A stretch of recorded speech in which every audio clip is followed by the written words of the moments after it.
J'aimerais vous donner plus d'informations sur quand est-ce que l'on doit utiliser un routeur industriel ou pourquoi utiliser un routeur industriel plus qu'un routeur grand public. Alors souvent de fois on vient nous voir lorsqu'on a des problématiques environnementales. Ça c'est le plus simple des critères dans le choix d'un routeur industriel, c'est effectivement l'environnement. On peut avoir des vibrations assez denses, on peut avoir des températures un peu basses ou un peu élevées au contraire, on peut avoir des plages d'alimentation qui sont basse tension, donc 10 volts, 9 volts, 12 volts, 24 volts, peu importe, que sais-je. Ça, c'est effectivement le premier critère qui va justifier l'utilisation d'un routeur industriel.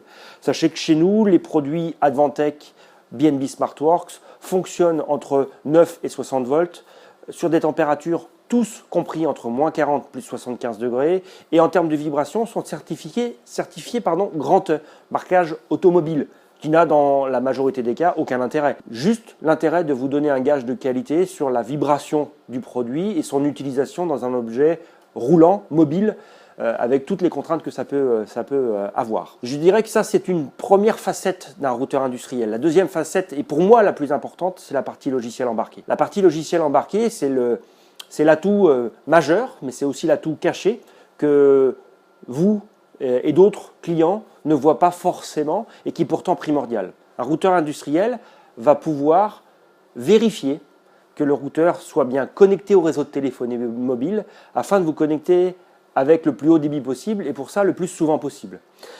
Les produits grand public que vous pouvez avoir vont initier leur connexion dès que vous allez l'alimenter et vous donner la connectivité télécom. À un instant T, l'opérateur, pour X raison que ce soit, peut décider de vous déconnecter de l'antenne. Un routeur grand public ne verra pas que cet opérateur vous a déconnecté et sera donc inaccessible. Dans votre cas, peu importe, c'est un produit grand public, c'est-à-dire c'est un routeur que vous avez probablement à côté de vous, dans une armoire, à côté de vous, sur votre bureau. Le réflexe est souvent le même, je débranche, je rallume mon routeur, donc je réinitie cette connexion et la connexion revient. Dans un produit industriel, lorsque vous utilisez ces produits dans des environnements distants, dans des environnements inaccessibles, panneaux photovoltaïques, l'éolien, sur des barrages, etc., lorsque l'accessibilité au produit et à la solution est assez compliquée, on va essayer de faire en sorte que le produit vous donne la connectivité avec le plus de débit possible et c'est pour ça le plus souvent possible. Et on aimerait bien que le produit puisse se débrouiller en toute autonomie.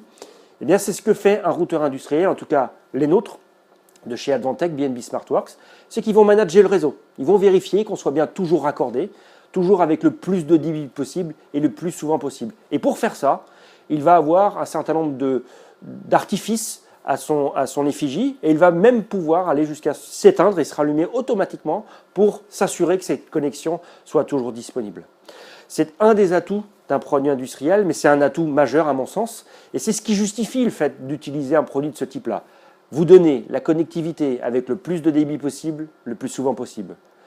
Voilà, je pense à peu près avoir fait le tour. Il y a d'autres critères logiciels qui sont embarqués dans nos produits qui justifient l'utilisation de ces produits, mais ça, je pourrais en faire un autre tuto bientôt. Voilà, à très vite. Vous pourrez retrouver l'ensemble de ces produits sur notre site de vente en ligne myfactory.fr ou sur notre site web factorysystem.fr. À très vite, au revoir.